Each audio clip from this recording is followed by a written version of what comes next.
One, two, one, two, one, two. Yeah, well, it's that time. I told you it would happen eventually, and here it is. It's my podcast. It's called Speaker's Corner.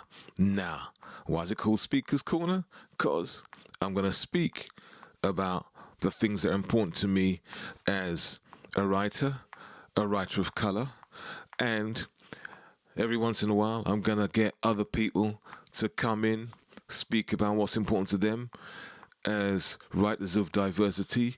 And also, if I can't get them on the mic because they're busy or whatever, I'm going to get them to just send in the stuff. Okay, so I've got a nice tasty morsel for you at the end of the show from a guy who you might have heard of or you might not have heard of, but his name's Din, and he's written for Coronation Street as well as stage plays, etc., etc. But look him up, Din. Okay, first thing I want to get into is why there's been a delay on this project, this podcast.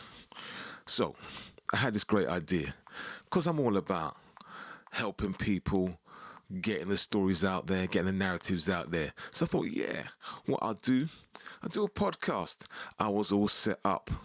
I was all ready. I was going to go I'll do it. I'll, hire out a studio, do face-to-face interviews for that extra vibe, that extra je ne sais quoi, cutting out the frou-frou, you know what I'm saying?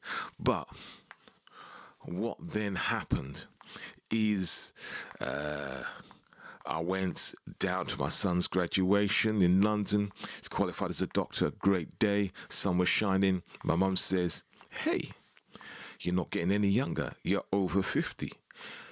When was the last time you went down to doctors? Get yourself checked out, get the full, all your body looked at. I said, I'm all right. I'm in peak condition. Don't worry about it, Mum. I'm okay. She was insistent. She was an ex-midwife. So what I did, I went down to doctors. And I went to doctors. I went hey, can you check all my blood, etc., etc., etc. I ain't been here in a while, but my mum, ex-midwife, says I got to do it. So I got to listen to her. He went, yeah, I understand. I took my blood. Cut a long story short, I had a high PSA level. So, what's that? PSA is an indicator for prostate cancer. So, it was high. I went down to the hospital, and I saw a urologist there, and they were going doctor's saying it's high. It ain't that high. So I was chilling. I was cool. And then I said, they ask you about your family's medical history. I said, my dad had prostate cancer. So what finished him off at the end. So I went okay, well, as you said that, we'll do some extra checks.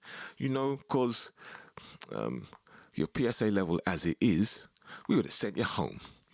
Anyway, cut a long story short, I had prostate cancer. So that kind of put a kibosh on things, really. Then after that, I'd still having treatment for that. But it's then a case of you then have to start thinking, start reflecting. I'm a writer. I spent the last 10 years every day in front of a computer, forgetting about the sunshine, just typing away, doing my poetry, doing my writing, doing my screenplays, doing my crime novels. Then I have to start thinking, is that really how I want to spend the rest of my days? And I've told everybody I was going to do a podcast, but then you go hey, I'm a writer at the moment. I've been a writer, professionally for the last 10 years. Before that, I call myself an amateur, but still writing. Is that what I want to do? You had to sit back and reflect and go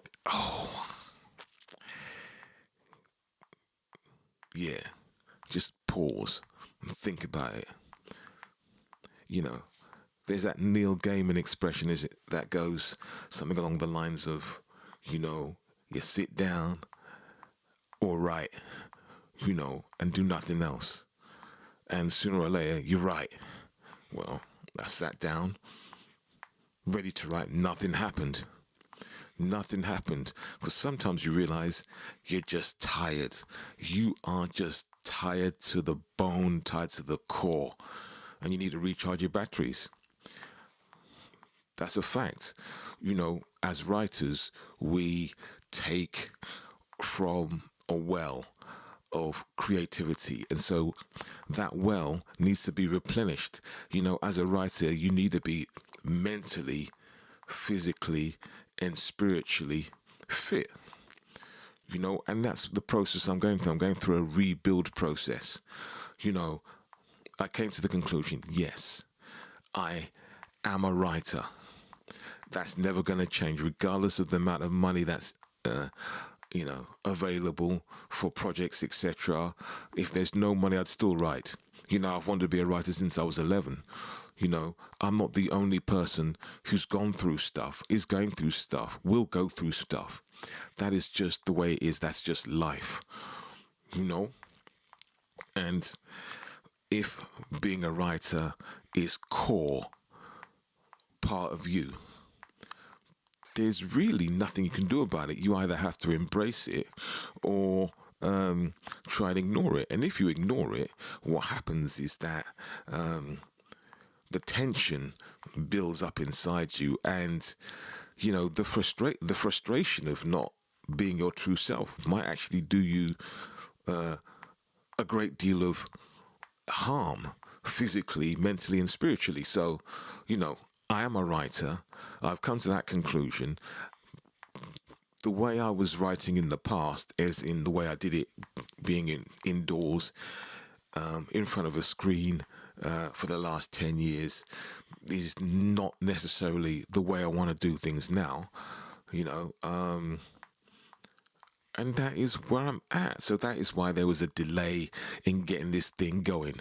So the question I am asking all you listeners out there is that, are you all in on being a writer? For you, is it just being a hobby, or are you dedicated to being a writer? And that means, trying to improve your craft, trying to write stories from your heart, write stories that reflect your community, your wishes, your hopes, your desires. Because people often say, hey, follow your passion.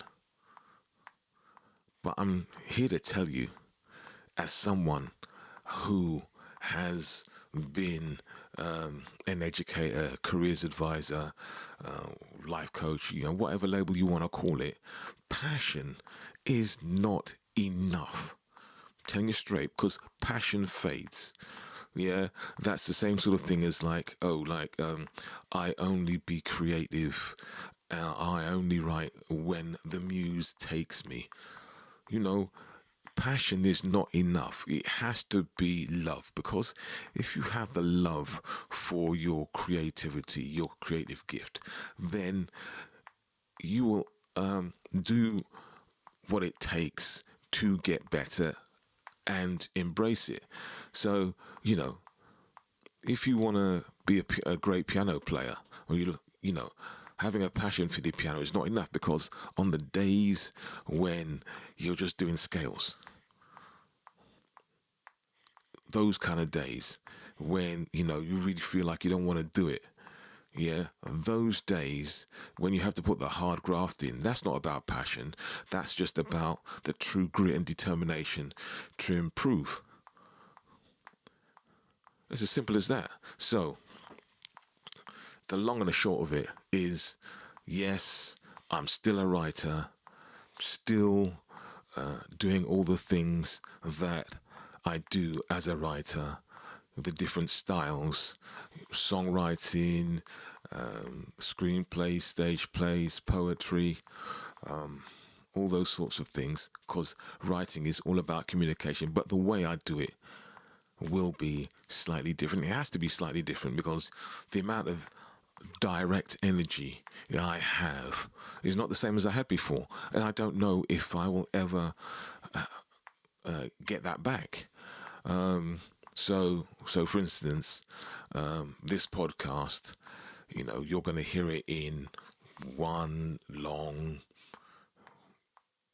session, 30 minutes or whatever.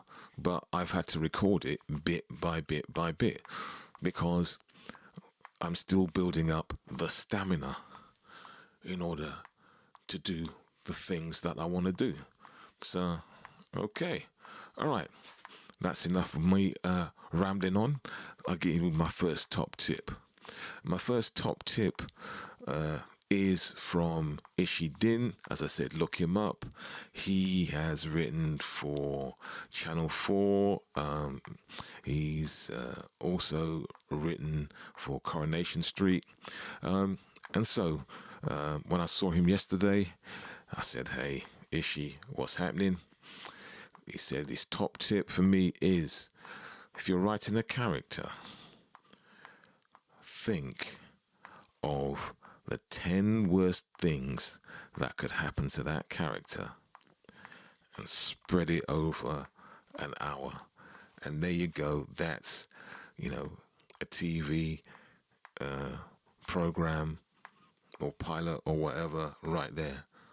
So that's like a high-ranking TV exec said that to him. So yeah, it's short, it's simple. You might not have thought about it like that, but from small ideas, kernels, you get bigger ideas, bigger programs. Everything starts with just a small idea. Star Wars started out as a small idea. Look at it now. Massive.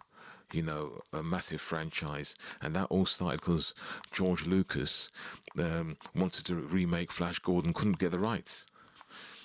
Small ideas turn into big franchises. Okay, so I'm Dominic Nelson-Ashley. This is the Speaker's Corner podcast. This is the first one, sort of like an intro. All right, catch you later. Bye.